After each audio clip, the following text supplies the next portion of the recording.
Buenas tardes, vamos a ver otro video de este canal en donde trataremos el tema del análisis de formaciones en vigas y losas de hormigón armado, que como veremos tiene sus particularidades.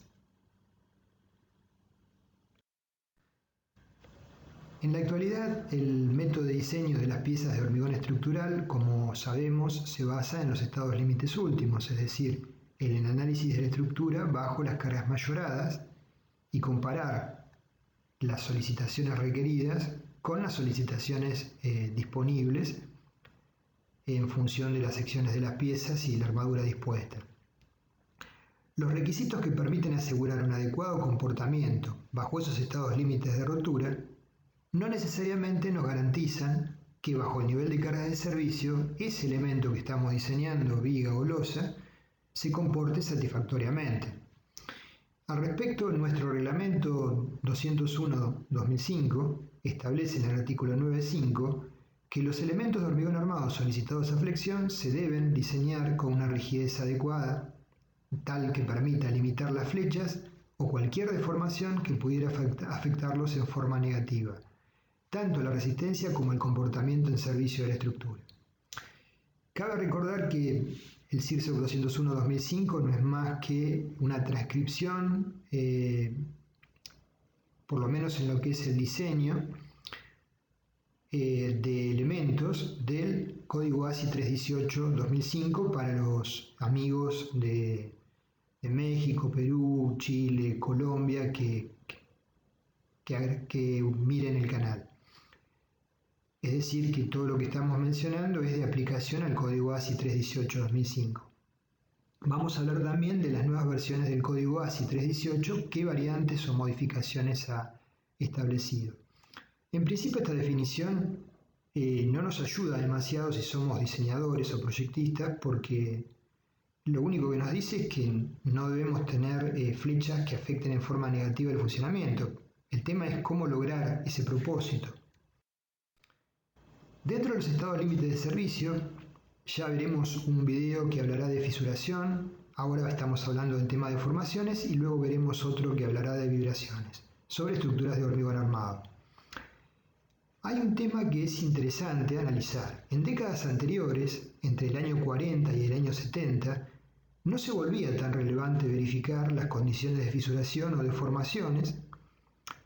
¿Y por qué esto, no? El diseño de las secciones lo realizábamos habitualmente no, en esas épocas era la única herramienta que disponíamos, o disponían los ingenieros que trabajaban en esa época, yo todavía no era ingeniero, del método de las tensiones admisibles. Entonces, este método, conceptualmente, para muchos conocido, para otros no tanto, trabaja con coeficientes de seguridad altos y por ende bajas tensiones de trabajo para el nivel de cargas de servicio tanto en hormigón como en acero. Las secciones resultantes, o sea, eran robustas en general, no se calculaba las estructuras con el grado hiperestático que tenían, por ejemplo espaciales y continuas, sino que se trataban de discretizar en elementos más sencillos para hacer más sencillo el cálculo, porque no había programas de software, recién en la década del 70 surgieron los primeros. Todo esto arribaba, más la utilización de acero liso con una tensión de fluencia de 2.400 kilos por centímetro cuadrado, a que, a igualdad de otras variables, luces, cargas, teníamos mayores secciones de acero AS, ¿sí? Y por ello mayores secciones de hormigón también, y por ello mayores momentos de inercia con las secciones eventualmente fisuradas, en estado 2. Esquemáticamente arriba vemos una sección de hormigón armado con armadura inferior, sujeta a momentos positivos y armadura superior. ¿Cómo obtenemos la sección homogeneizada equivalente? Eso lo estudiaremos en detalle en flexión, pero básicamente la sección de acero es reemplazada por n veces la sección de acero es reemplazada por n veces el área de las armaduras, donde n es la relación de módulos, por eso queda una sección de hormigón equivalente a la anterior con aletas, ¿sí? A la altura de las armaduras hay aletas. En estado 2, fisurado, bajo el nivel de carga de servicio, solo se computa por debajo del eje neutro la sección de las armaduras, no computándose como parte activa la sección de hormigón traccionado y por ende la sección que queda es la de abajo, donde el hormigón que se visualiza de altura IG es el hormigón comprimido, las aletas superiores son las correspondientes a la armadura en la zona comprimida y aparte queda un rectángulo apaisado que sería n veces el área de las armaduras, el área equivalente de la sección de hormigón. Mediante estas variables podemos sacar el momento de inercia de la sección homogeneizada, como veremos, y el momento de inercia de la sección en estado 2 fisurada. En la actualidad, el mejor conocimiento de los materiales componentes y a su vez el desarrollo del método de diseño bajo cargas últimas, antiguamente conocido como método de rotura, ¿sí? Ahora se lo conoce como método de estados límites, permitieron lograr diseños más ajustados y secciones más esbeltas, asociados con coeficientes de seguridad más reducidos. A su vez, vale la pena aclarar que ahora sí, paulatinamente fuimos contando con software de apoyo de cálculo que nos permitieron analizar las estructuras de forma más real, más espaciales, con mayor grado de hiperestaticidad y eso condujo a secciones menores, relativas a las anteriores. Aparte utilizamos acero ADN 420, usualmente dureza natural, 4.200 kilos por centímetro cuadrado, o sea que para cubrir el mismo momento, la misma solicitación sobre las armaduras, el AS requerido era del orden de la mitad. Por ejemplo, bajo el CIRSOC 201-82, el viejo reglamento que regía en la República Argentina, el coeficiente de seguridad de flexión era del orden de 1,75. ¿Sí? Según el código ASI 31899, asumiendo acá hay que correlacionar el tipo de rotura y la relación entre sobrecarga y carga permanente, asumiendo una sobrecarga igual a la mitad de la carga permanente, podría ser la sobrecarga del orden de un 30% de la carga permanente, ya lo hemos comentado, el factor de seguridad global se reduce aproximadamente a 1,67. Y según el código ASI 318-2005 o nuestro reglamento, para la misma relación de sobrecargas a cargas permanentes, el coeficiente de seguridad a flexión en iguales condiciones se reduce a 1,48. ¿Esto qué implica? Que para el nivel de carga que la seguridad es menor no, significa que conocemos mejor el problema y por eso podemos reducir esos coeficientes. Pero que para el nivel de cargas de servicio las tensiones en las armaduras van a ser mayores y por ende las fisuras van a ser más marcadas, tenemos que hacer un adecuado control, las tensiones sobre la zona comprimida de hormigón más elevadas y por ende las deformaciones por fluencia mayores. Y todo esto conduce a que un problema que antes no era relevante, como la verificación de deformaciones, cada vez lo sea en mayor medida. Lo que acabamos de analizar tiene una incidencia, por supuesto, directa sobre las tensiones en el acero para el nivel de carga de servicio. ¿Y esto qué significa? Que va a repercutir sobre las deformaciones o flechas que experimentan las vigas bajo el nivel de cargas de servicio, sean estas vigas o losas, elementos fundamentalmente flexionados. Entonces, cada vez se vuelve más importante hacer un control del comportamiento de la estructura para el nivel de cargas de servicio. Por supuesto, nunca tenemos que olvidarnos del proceso constructivo, desde la etapa de elaboración del hormigón, la colocación, el curado, el desencofrado en los tiempos mínimos establecidos. Todo eso conlleva que después el procedimiento de cálculo que hicimos de chequeo de flechas y lo que nos encontramos en la realidad concuerden medianamente.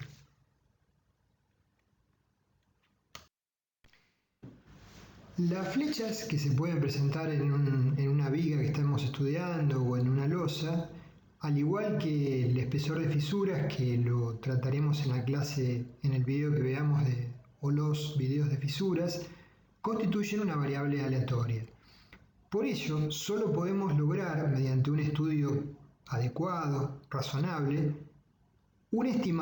solo una estimación del valor real que se puede llegar a producir.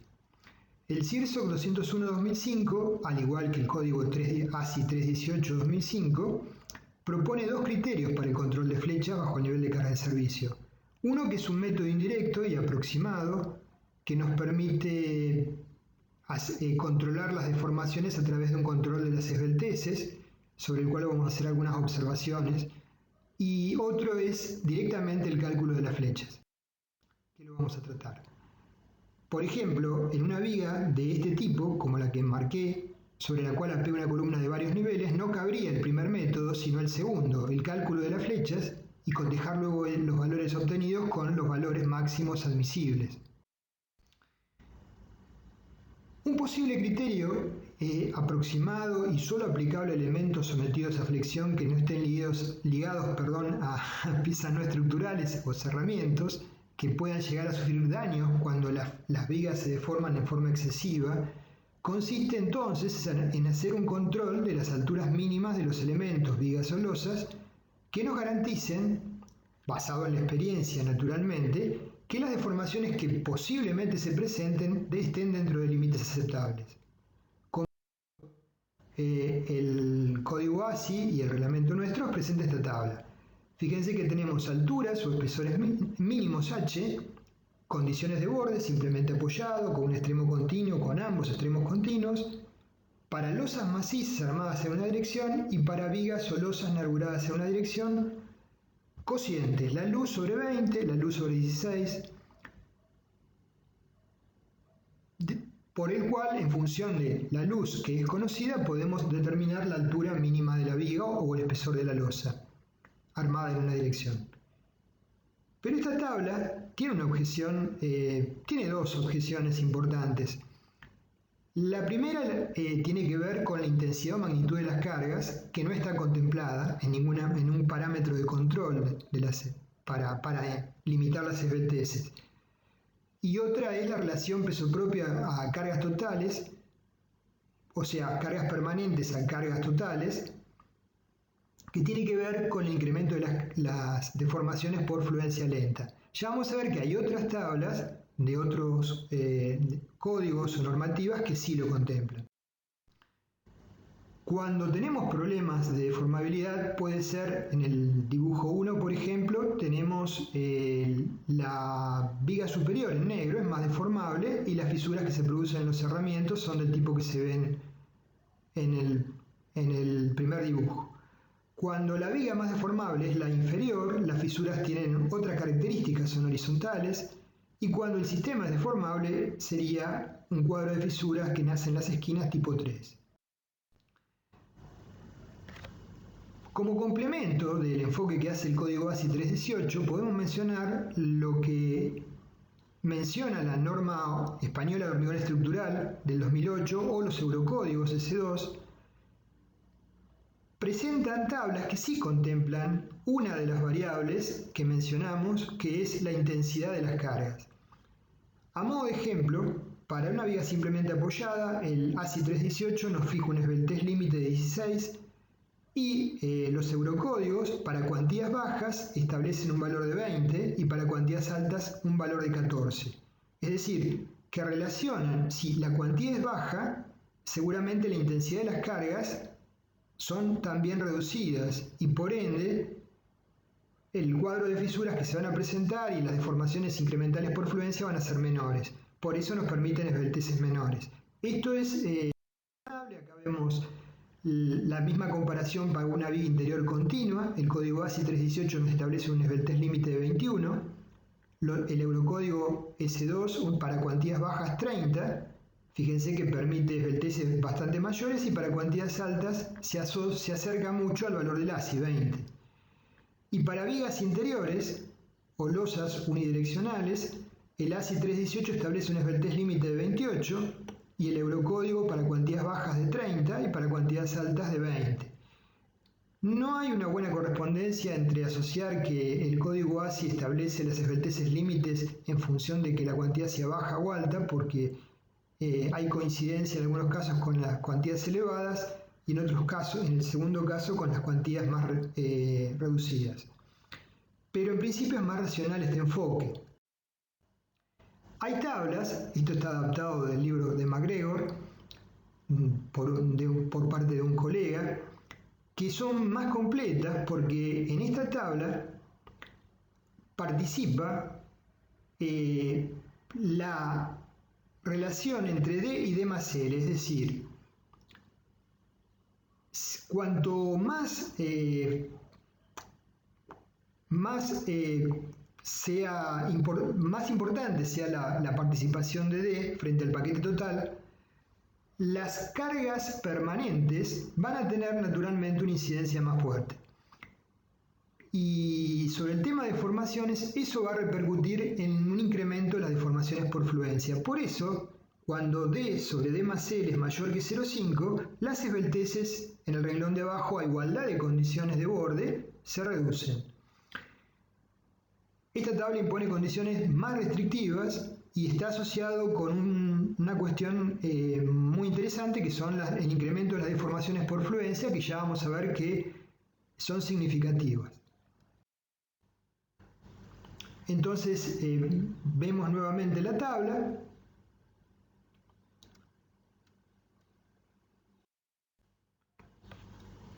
El otro criterio factible es el más aproximado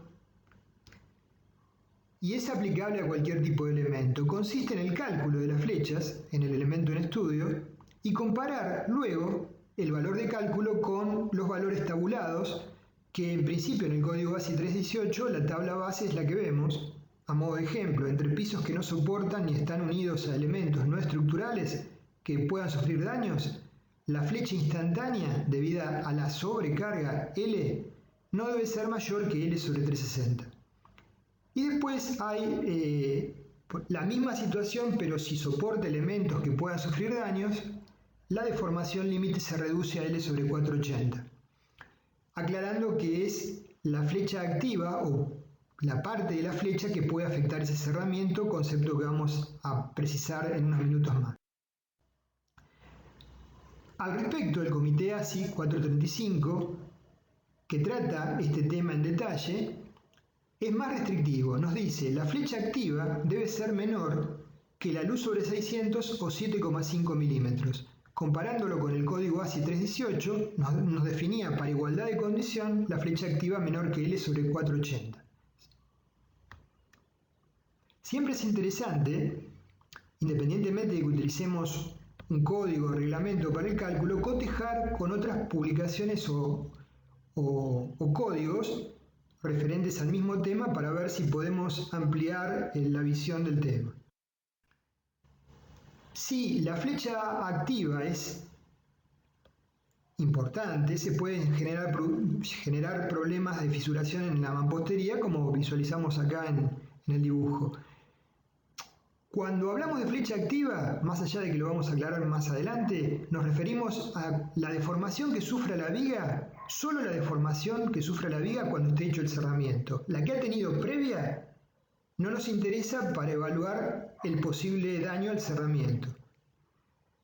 La flecha completa será la flecha total.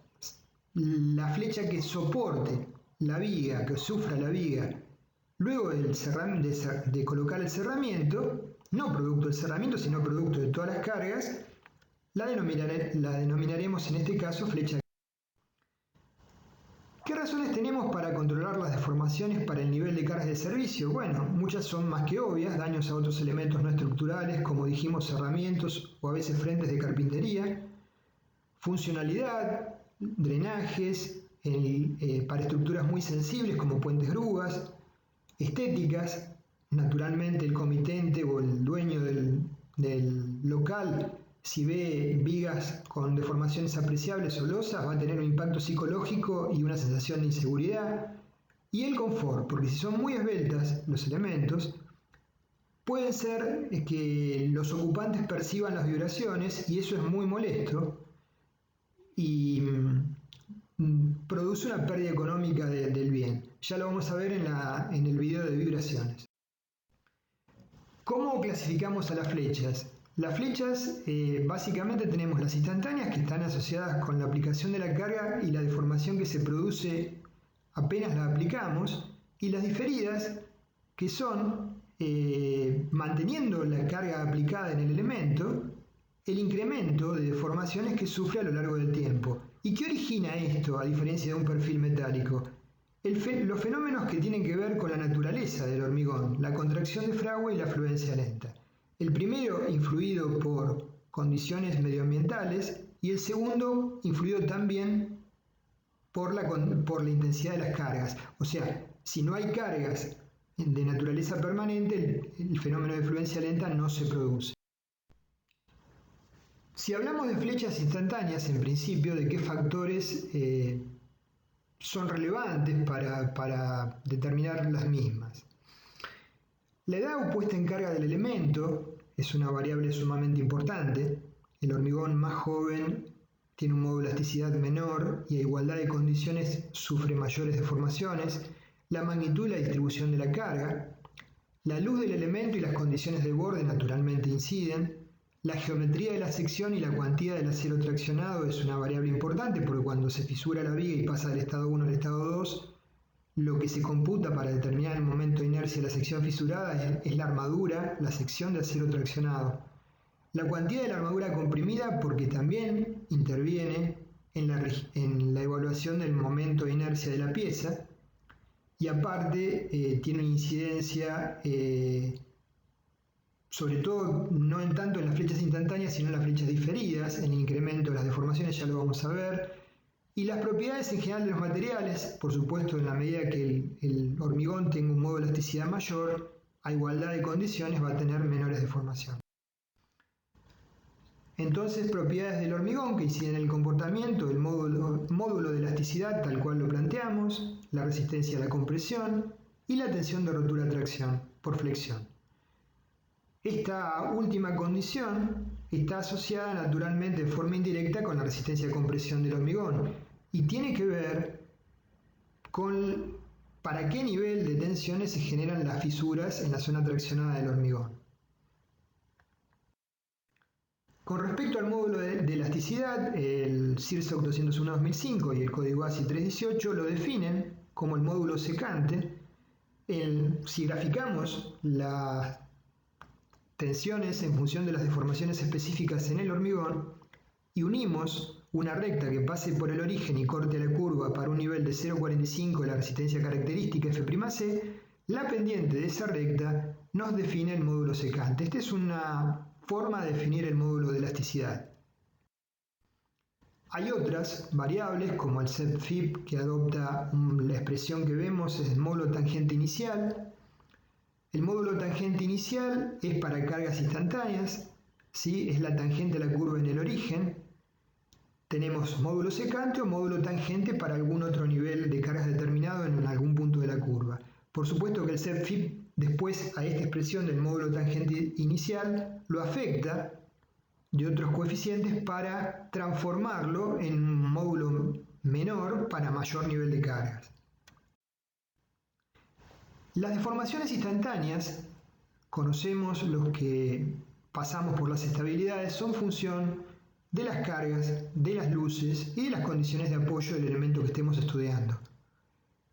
E inversamente proporcional de la rigidez del elemento, es decir, del producto del módulo de elasticidad por el momento de inercia del elemento. Si es un perfil metálico, la situación es una, pero si es una viga de hormigón armado, la situación es claramente distinta. De los libros de resistencia de materiales recordamos la expresión, por ejemplo, para la flecha instantánea de una viga simplemente apoyada con una carga uniforme, dependía de la carga Q, la luz a la cuarta, por una constante dividido la rigidez. Si la pieza es de acero, el producto de E por I es muy fácil de evaluar y el grado de exactitud en la evaluación de las flechas esperables y las que vamos a medir realmente puede ser muy cercano. Pero en una viga semejante de hormigón armado cabe preguntarnos cuál es el divisor, el producto de E por I que tenemos que colocar para evaluar las flechas en nuestra viga. ¿Por qué hago esta pregunta? Y bueno, porque supongamos que tenemos que analizar una viga la más sencilla del mundo, simplemente apoyada con una carga uniforme, Conocemos el ancho, la altura útil, la armadura AS de tracción, la calidad del hormigón, el nivel de cargas de servicio y nos preguntan, ingeniero, ¿qué orden de flechas voy a tener con esta viga? Pésima, la flecha máxima. Le pregunto porque quiero tener una idea, a ver si me parece razonable o no para el local que lo voy a utilizar. ¿Qué respuesta le vamos a dar? Bueno, tenemos que hacer el cálculo, si fuera simplemente apoyada, con la expresión anterior, pero ¿cuál es el valor del momento de inercia que adoptamos? Asumamos que el módulo de elasticidad tomamos el que vimos, una constante por la raíz de F'C. La viga, para el nivel de cargas de servicio, si es simplemente apoyada, el momento flector va a crecer de un punto cero en los apoyos hasta un punto máximo en el centro del tramo. Quiere decir que en la zona cercana a los apoyos, el momento flector para estado de cargas D más L de servicio muy probablemente va a ser menor al que genera las fisuras y el pasaje al estado 2. Entonces en esa zona, decir que vamos a adoptar como momento de inercia IG B por h cubo sobre 12, donde B es el ancho y h la altura, es razonable. Alguien podría decirme por qué no toma el momento de inercia la sección homogeneizada. También sería razonable hacerlo, pero es suficientemente aproximado a adoptar el momento de inercia de la sección bruta en función de todas las simplificaciones que vamos a hacer en el desarrollo del cálculo. Ahora, para las zonas de momentos mayores cercanas al centro, la viga va a estar fisurada sin duda para el nivel de cargas de servicio, y en las zonas donde haya fisuras va a estar en estado 2, y el momento de inercia va a ser un momento de inercia que vamos a calcular luego, que es menor que este. Entonces, la situación que tengo es esta: la viga simplemente apoyada con la carga uniforme, el momento crítico que genera la fisuración lo llamamos MCR. Toda la sección de la pieza, que está para valores de MCR o menores, está en estado 1. El hormigón por debajo del eje neutro que está traccionado, efectivamente toma tracciones y aporta la rigidez. Por encima de MCR hay fisuras, y en correspondencia con esas fisuras, lo que tenemos es que por debajo del eje neutro, lo único que consideramos que aporta a la tracción es la armadura AS. Por ende, el momento de inercia, ya lo vamos a obtener en estado 2, disminuye considerablemente. Y entre fisuras sigue aportando el hormigón tomando tracciones. Pero nos hicieron una pregunta: ¿qué momento de inercia adopto para calcular la flecha en esta viga, que es la más simple de todas? Complementando los razonamientos que estábamos haciendo, acá observamos en el primer dibujo las tensiones en el acero en correspondencia con las fisuras tienen un pico, y luego a la medida que nos alejamos de la fisura disminuyen. ¿Y por qué disminuyen? Porque las tensiones de tracción en el hormigón, que son cero en correspondencia con las fisuras, se incrementan para equilibrar. O sea, parte de la tracción que tomaba el acero es tomado por el hormigón.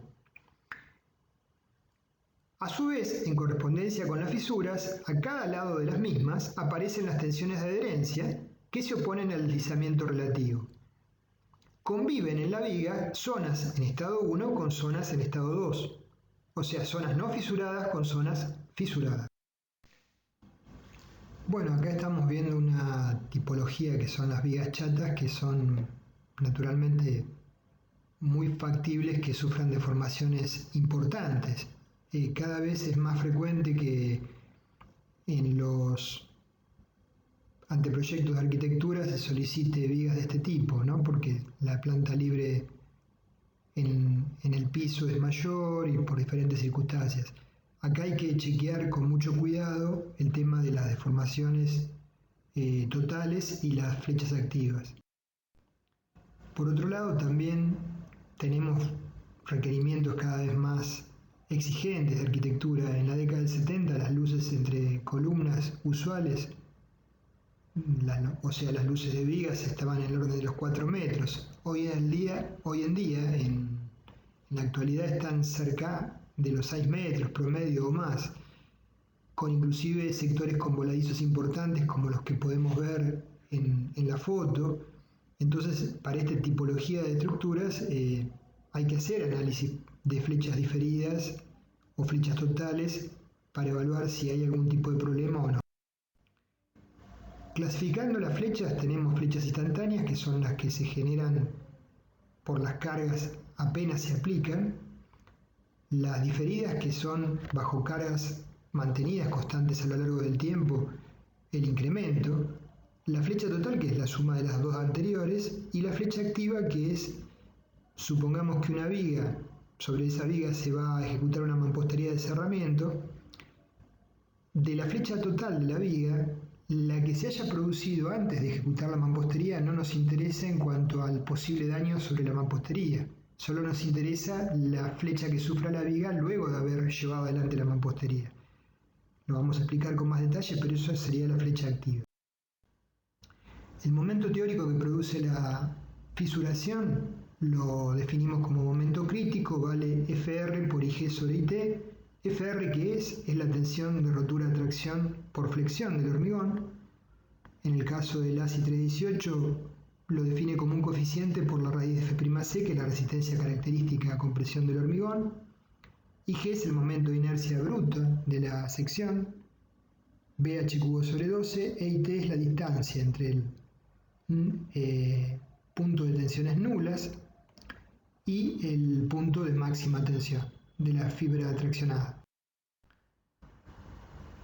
Entonces, en el proceso de fisuración de una viga solicitada a flexión tendremos sectores que van a estar para el nivel de cargas de servicio no fisurados y sectores que van a estar fisurados. Realmente tenemos que analizar en forma integral el elemento para poder determinar el momento de inercia que se corresponde con esa situación tan particular, que tenga sectores con rigideces diferentes, para hacer un cálculo de las flechas instantáneas, en este caso, que sea concordante con los valores reales. En las zonas en estado 1 corresponde adoptar el momento de inercia de la sección bruta, Ig, u homogeneizada, y en la sección fisurada el momento de inercia de la sección en estado 2. Eso está claro. Surge como expresión para hacer un cálculo de momento de inercia efectiva la expresión de Branson en una sección dada, donde aparece dos términos, un término entre paréntesis elevado a la potencia tercera que multiplica a Ig y un término entre paréntesis que es la diferencia con respecto a la unidad que multiplica el momento de inercia crítico o el momento de inercia en estado 2. En el numerador aparece el M crítico, que sería el momento de fisuración, y abajo MA, que es. MA es el máximo momento bajo el nivel de cargas de servicio que actúa en esa sección que estamos estudiando. Si MA está por debajo de M crítico, el I efectivo es igual a Ig, y si MA es bastante mayor que M crítico, el momento de inercia efectivo se va reduciendo paulatinamente acercándose al momento de inercia en estado 2. Para valores de MA sobre M crítico que superen 1,50 o 2, ya el momento de inercia efectivo es muy semejante al momento de inercia en estado 2 en esa sección. Ahora, ¿qué pasa con la viga? Si la viga tiene secciones naturalmente con momentos distintos, va a tener, y eventualmente armaduras distintas, va a tener diferentes momentos de inercia efectivos obtenidos por la expresión de Branson. Entonces, se sugiere en una viga bien potrada tomar para la viga en su conjunto el 70% del momento de inercia efectivo en la sección media, más el 15% del momento efectivo en el apoyo izquierdo, más el 15% en el apoyo derecho. Y hay otras expresiones semejantes para una viga, por ejemplo, articulada empotrada, como la que vemos abajo. Cuando tengo que analizar, por ejemplo, la deformación completa de la viga que estoy marcando con la flecha, tengo que ser muy cauto porque ahí está apoyando una columna y puede descender el conjunto de la estructura generando daños. ¿Cómo calculamos el momento de inercia en estado 2, el momento de inercia y crítico? En el caso de armadura sin compresión, en el caso de que no tenga la viga armadura de compresión importante, más allá de las perchas que tendrá sí o sí para colocar los estribos, tenemos la situación del dibujo de la izquierda, con un ancho B, una altura H, una armadura A sub S traccionada. Al lado tenemos el diagrama de deformaciones específicas. En la fibra superior, la deformación del hormigón, el eje neutro a una profundidad C, y abajo graficamos ese diagrama hasta la elongación a la altura del baricentro de la armadura S. ¿Cómo podemos determinar el momento de inercia de la sección en estado 2? En forma muy sencilla, tomando momentos de las áreas respecto del eje neutro. Tenemos por un lado, por encima del eje neutro, la sección del rectángulo B por C del hormigón comprimido, y por debajo lo único que tenemos es la sección equivalente de acero, N por AS. Entonces, B por C sobre 2 tiene que ser igual a N por AS por D menos C. Podemos, operando, despejar la profundidad del eje neutro C y luego determinar el momento de inercia I crítico aplicando Steiner. BC cubo sobre 12 sería la componente del momento de inercia propia del hormigón, más, por Steiner, B por C sobre 2 al cuadrado, y aplicando a Steiner, porque el momento de inercia propio de N por AS es despreciable, N por AS por D menos C al cuadrado. Agrupando términos llegamos a la expresión del momento crítico, momento de inercia fisurado, ICR, es igual a BC cubo dividido 3, que es la componente del hormigón, más N por AS por D menos C al cuadrado, que es la componente de la armadura traccionada. Si tuviese eventualmente armadura comprimida y fuera esta interesante de cuantificar, vamos a ver cómo trabajar. En este caso aparece A'S, que no es despreciable. Aparece una fuercita arriba, aparte de la resultante de compresiones en el hormigón, una fuerza CS igual a la A'S por F'S, la resultante de las armaduras.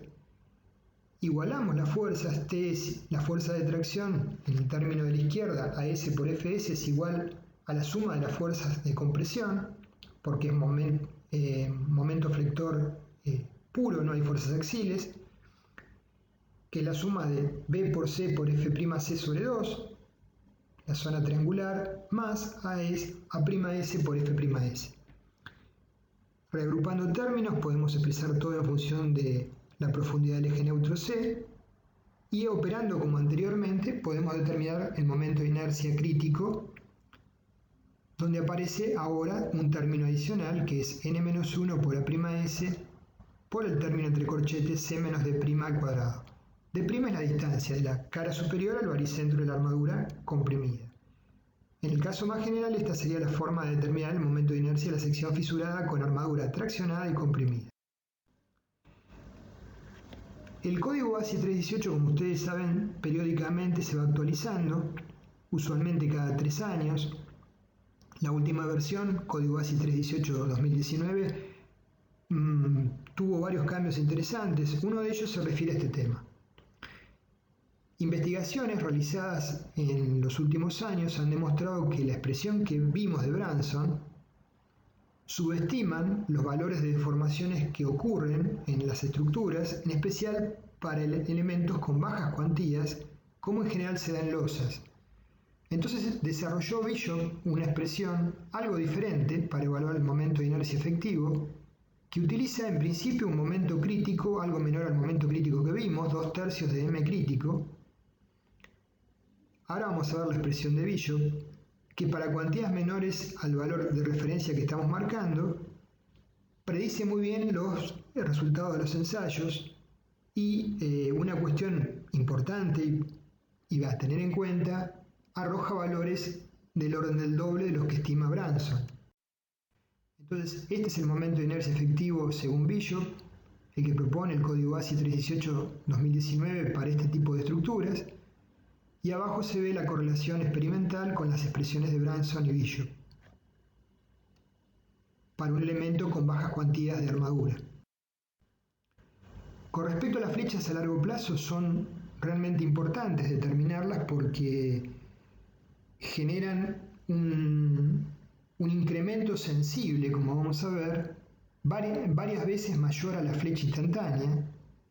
Entonces, si bien los reglamentos o códigos aplican criterios simplificados, por lo menos de partida tenemos que saber de qué variables dependen. Depende de la temperatura, de la humedad ambiental, de la edad del hormigón cuando aplicamos las cargas, del nivel de cargas y tiempo de aplicación de las mismas y de la cuantía de la armadura comprimida a'.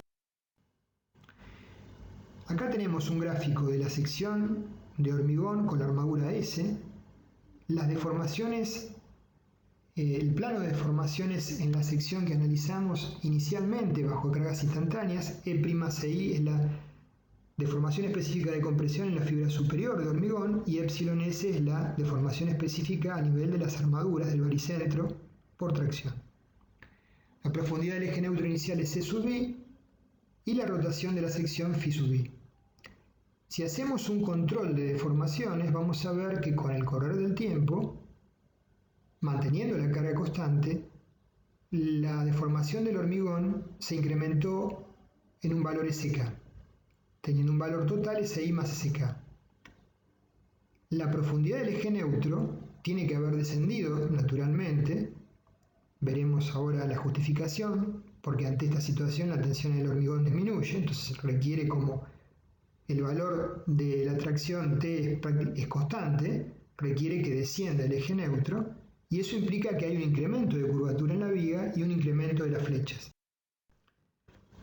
Lo que decíamos recién es, en el dibujo superior de la derecha, tenemos un diagrama triangular para el instante inicial, F'Ci, una tensión importante en la fibra superior, y manteniendo las cargas constantes, un tiempo después, F'Ct, un valor menor.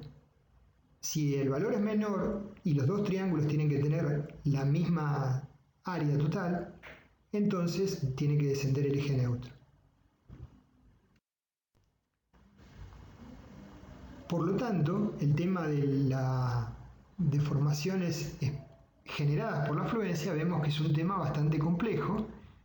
El enfoque de las normativas es un enfoque muy simple que trata de llegar a valores que sean razonables, concordantes con los ensayos.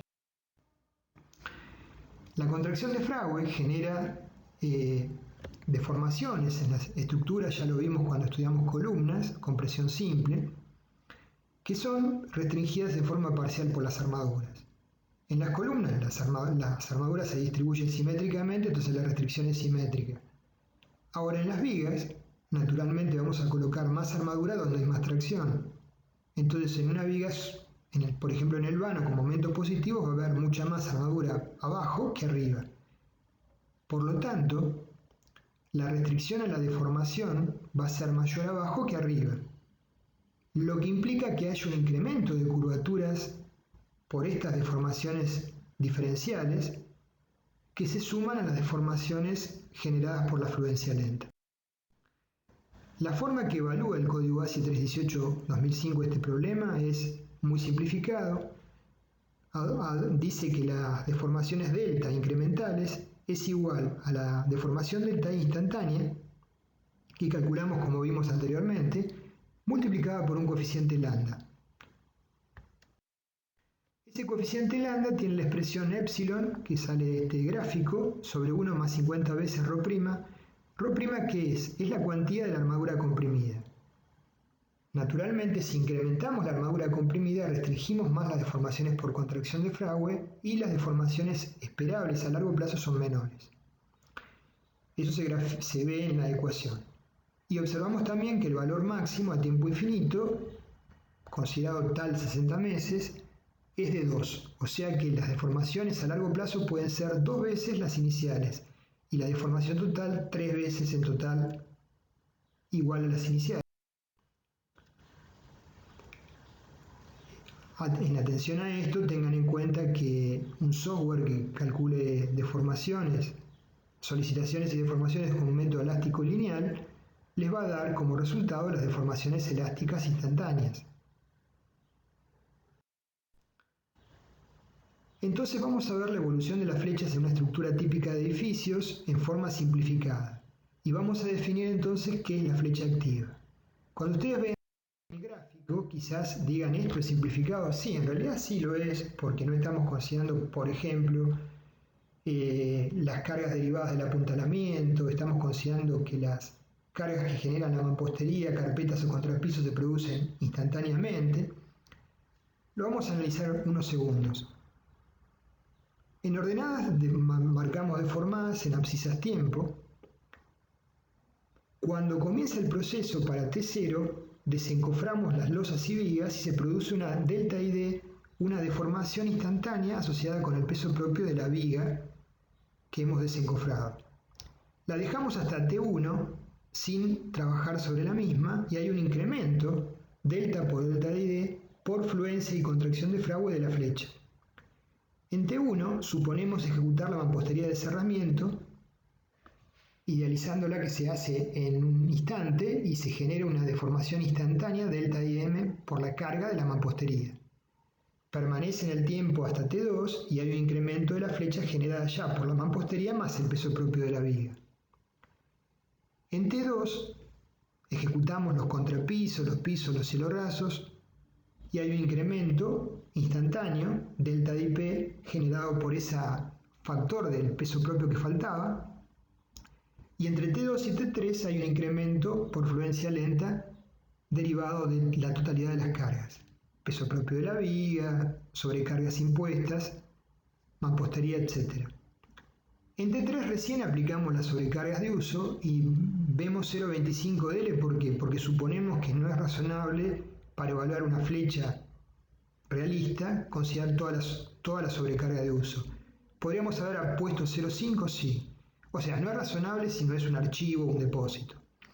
Entonces, en este caso, como suponemos trabajar con oficinas o con un edificio de departamentos, aplicamos el 25%, delta D 0,25, y luego el incremento de flechas generado por la totalidad de las cargas mencionadas hasta un tiempo determinado, suponemos 5 años.